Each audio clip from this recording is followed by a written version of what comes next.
that we actually really do need everything that God has for us on this task, on this mission of ours. Being on mission, doing the work of God in our day is a tricky thing, especially given the crazy distractions of our times. Remaining focused on the task at hand is so hard, especially when you think about what that task is. He said to us, "Go and make disciples of all nations, baptizing them in the name of the Father, Son, and Holy Spirit, and teaching them to obey everything I've commanded you." Do you realize when you look at this how daunting that is? Not just the going part, not just the all nations piece that's there, but all of it, the entire thing. This is an incredibly scary task, this thing called the Great Commission, when you think about it. Pushing away from the cocoon of the mother church and into a marketplace that's sometimes hostile.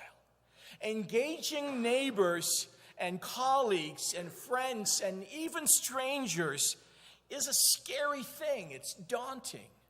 And to strike up gospel conversations is not easy, especially when some of those neighbors of ours and strangers may end up being hostile toward the gospel. Let's face it, to be a witness for the Lord in our day is unnerving. And that's really only one part of that Great Commission.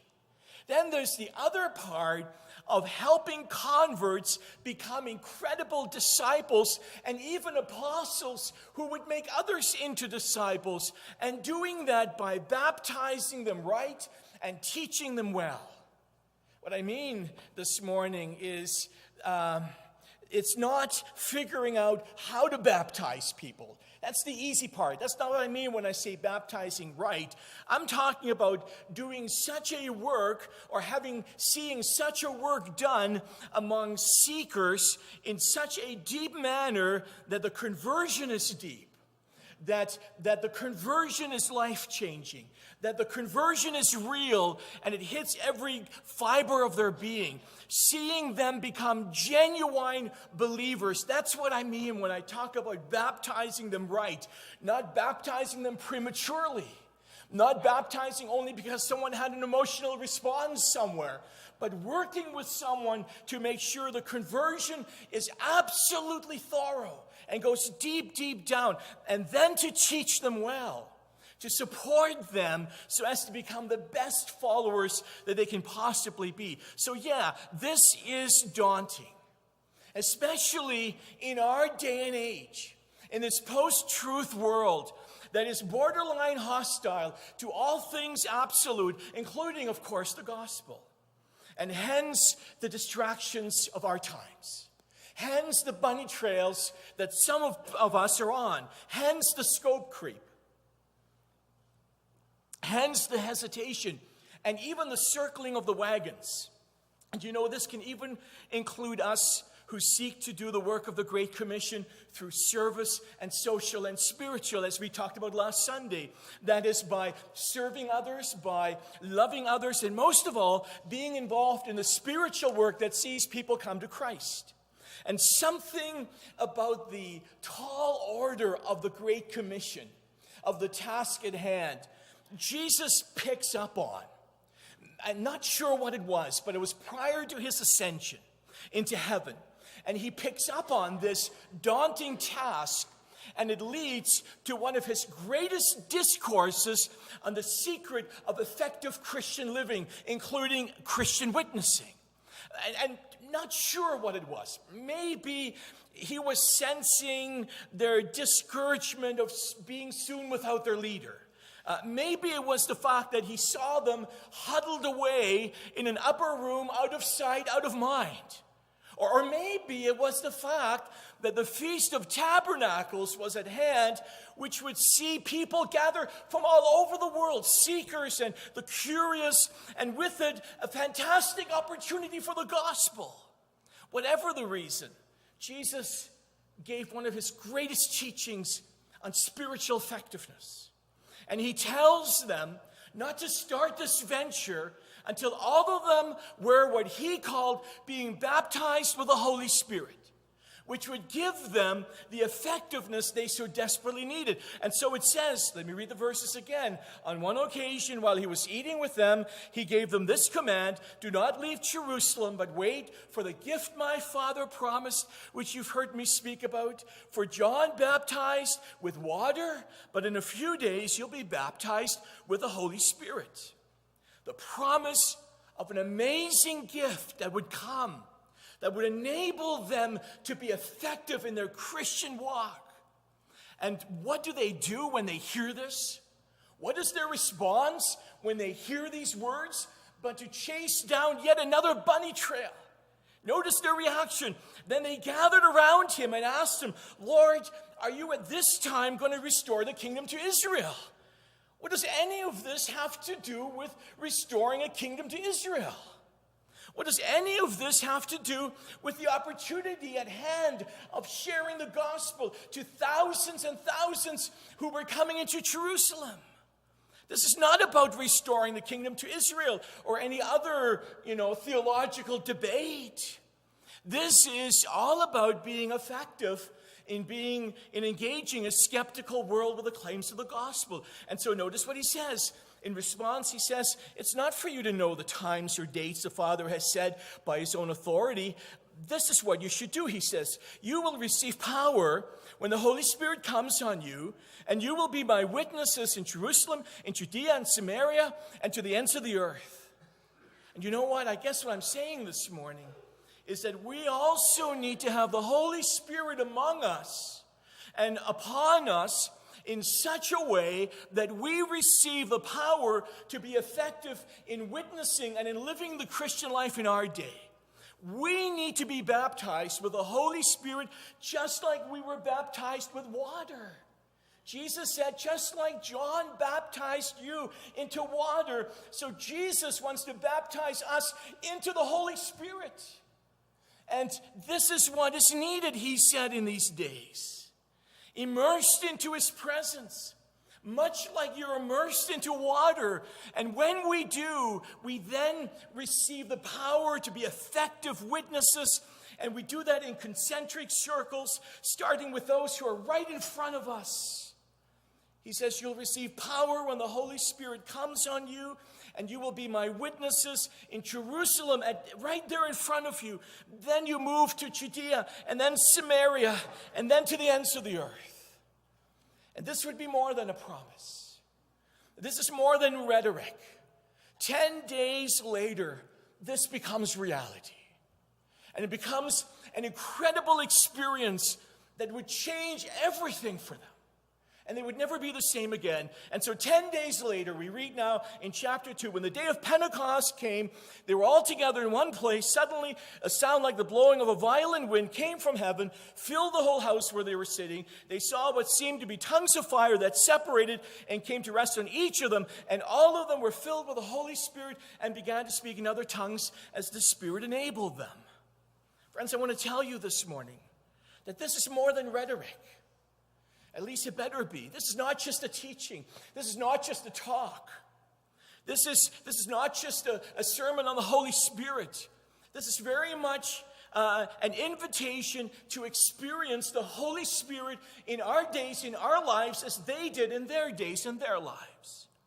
In such a way to experience the ministry and the working of the Holy Spirit that it can only be compared to a baptism or an immersion into a tank. Let me ask you this morning, when's the last time you were immersed into the Holy Spirit? When's the last time you felt his presence and his power so much about you that you didn't even know what was going on? Do you even know what that is? Trust me, you will know once you've experienced this. Immersed into the Holy Spirit is the key to spiritual effectiveness, including our effectiveness in witnessing. And at the end of the day, what makes us effective in our mission is not how clever we are. It's not how sharp we are, but it's how yielded we are to the Holy Spirit. When they were immersed into the reality of the Holy Spirit, the change among these people could not have been more profound. Whereas before, they were hidden away, huddled together in an upper room, chasing all kinds of bunny trails that mattered not to the opportunity at hand. Now everything here changes. It's remarkable how they changed. They were out and about, serving and loving others, and most of all, engaged in spiritual conversation with amazing results. All of a sudden, they were doing the very thing God is calling us to do, and that is to be about the social, loving others, serving others, and most of all, most importantly, the work of the spiritual. Notice what it says. Now, they were staying in Jerusalem, God-fearing Jews from every nation under heaven. When they heard the sound, a crowd came together in bewilderment because each one heard their own language being spoken. Utterly amazed, they said, "Aren't all of these who are speaking Galileans? How is it that each of us hears them in our own language? We hear them declaring the wonders of God in our own tongues." Amazed and perplexed, they asked one another, "What does this mean?" Let me make a couple observations about the passage. And keep in mind that this is now after they were baptized or immersed into the Holy Spirit.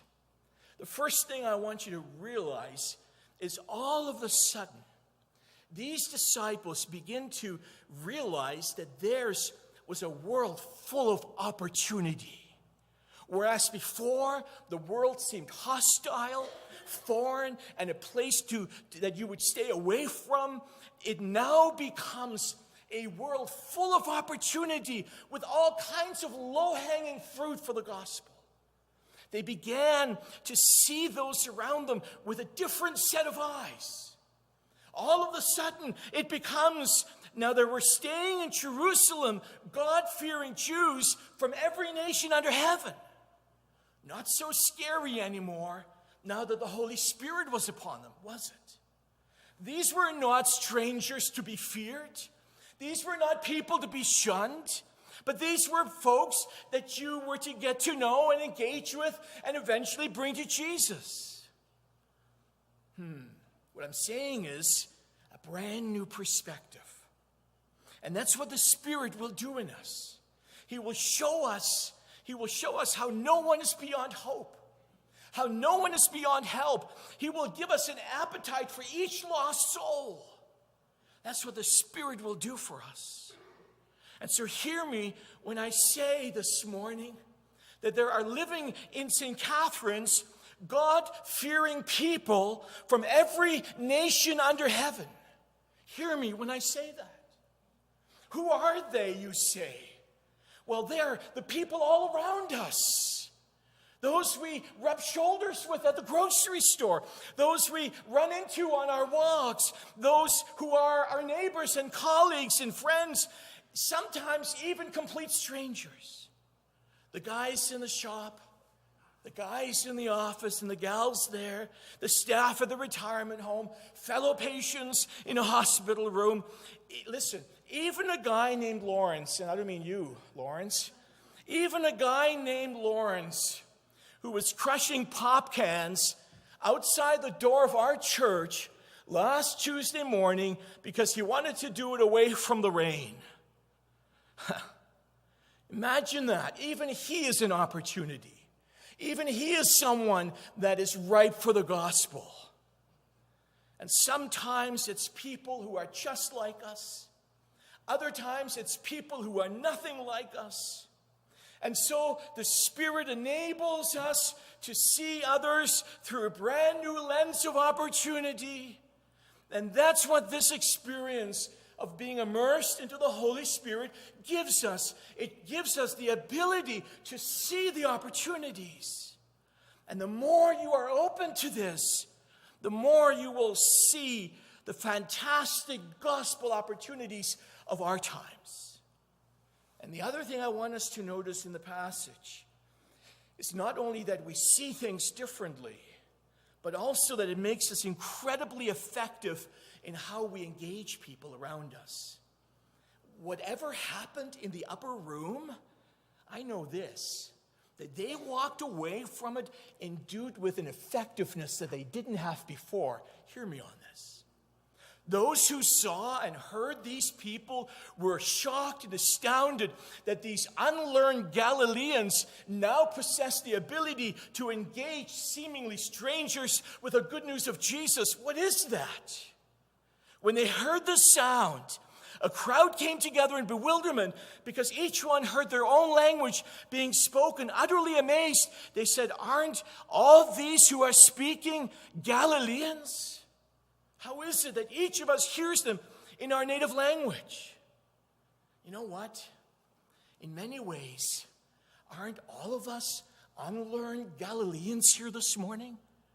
Does anybody feel up to the task of this? This is not about brilliance. This is not about owning the speaking points so that you can speak with confidence. You know, it's not about approach or wording. We're not a bunch of salespeople who own a pitch and just, regurgitate it forth. We are unlearned Galileans when it comes to the task of serving and of loving and most of all, sharing the good news of Jesus.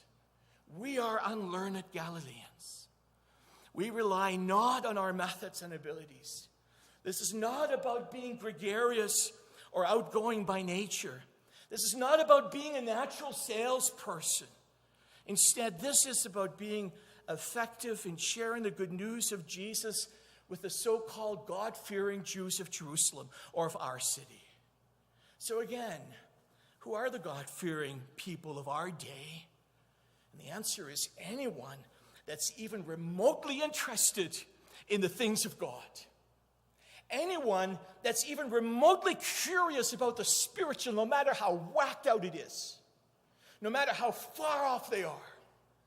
Anyone that has questions about the divine and the afterlife and looks beyond merely the physical life, anyone like that is a so-called God-fearing Jew in Jerusalem. The Lord has in this city God-fearing people. They may be lonely seniors living in their apartments. They may be confused street kids. They may be abandoned refugees. They may be community families. They may even be a guy named Lawrence. They may also be business people, boomers, and the nice neighbors, and they're everywhere. Friends, students, fellow patients, complete strangers. Listen, God has in this city God-fearing people from every nation and walk in life. And when they see your good life of service, and when they feel your love for them that's unconditional, they will be amazed and perplexed and begin to ask, what does this mean? Who are you? Why are you doing this for me? To which we then do what Peter did. We provide them the answer that Jesus is the one who does this, and Jesus is the one who saves them. And again, none of this are brilliance or ability.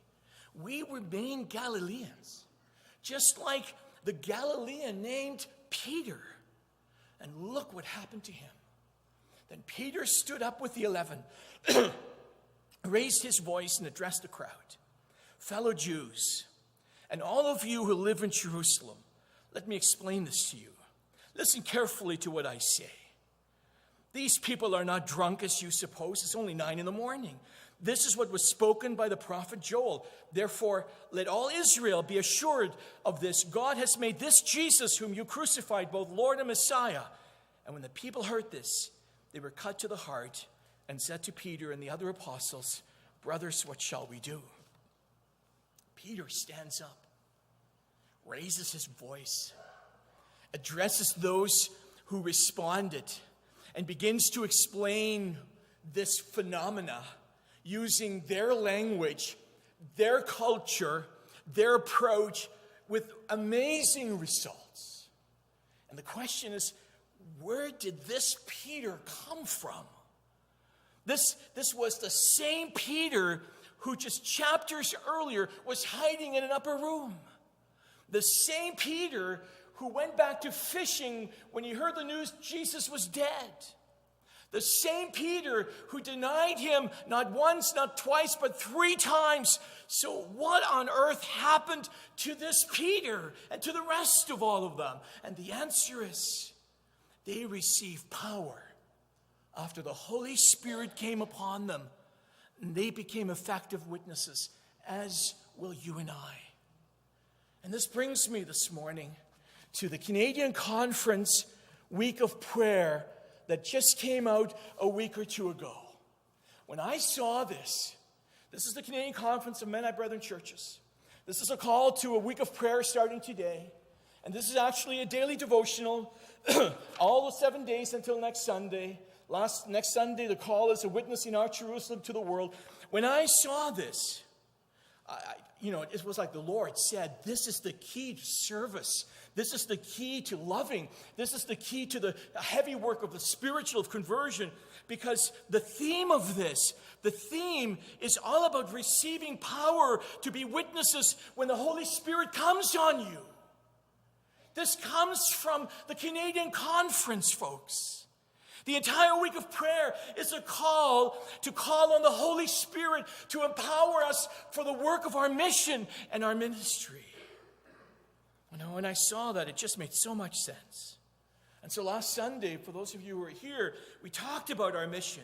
We talked about loving others. We talked about serving others. Most of all, we talked about the spiritual part. Today, it's all about the power of the Holy Spirit to help us do this. And so, in closing this morning, I just want to invite you to receive the ministry and the work of the Holy Spirit. The Week of Prayer curriculum, it asks some really interesting questions. One question in here is, do you listen for the Holy Spirit to speak to you and guide you in life and on mission? It says in here, who are your neighbors? Are you praying that the Holy Spirit will guide you into spiritual conversations with them?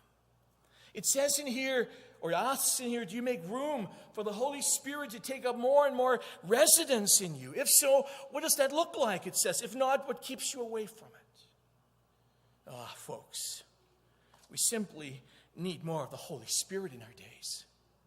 We simply need more of Him. And with this in mind, I'm going to ask Trevor and his team to come back and for us to find a response, and the response is found in an openness toward Him. Bottom line is, folks, it doesn't matter what you call it what you may. Call it being filled with the Holy Spirit. Call it being baptized by the Spirit. Call it the Spirit coming on you. It's one and the same. It's the same thing. And the bottom line is, this is about more of the Spirit in our lives and a greater hunger for His work in our lives than it is about physical manifestations. It's not about physical manifestations. It doesn't matter what sounds of what mighty winds you hear. It doesn't matter what fire lands on what people. It doesn't matter who speaks in tongues or who doesn't. That's not what this is. There may be physical manifestations or there may not be. It doesn't really matter. It's up to God and my personality. The bottom line is we need the Holy Spirit in our lives. Come on, can I get a witness on that? We need the Holy Spirit in our lives. Let's stand together this morning. And in this closing song, let's turn this auditorium into an altar time. Before you slip away, and I know time is slipping on us, but before you slip away, what a shame it would be to hear God's word and to say, that's not for me. Well, great sermon. This is about opening our hearts to the Holy Spirit and saying, Father, won't you send the Spirit again into my life? I'm not even sure what all of that means. I just need more of you. I need more of your power in my life, more of who you are. Let's open our hearts. Let's worship. And let's see what the Lord will do for us this morning.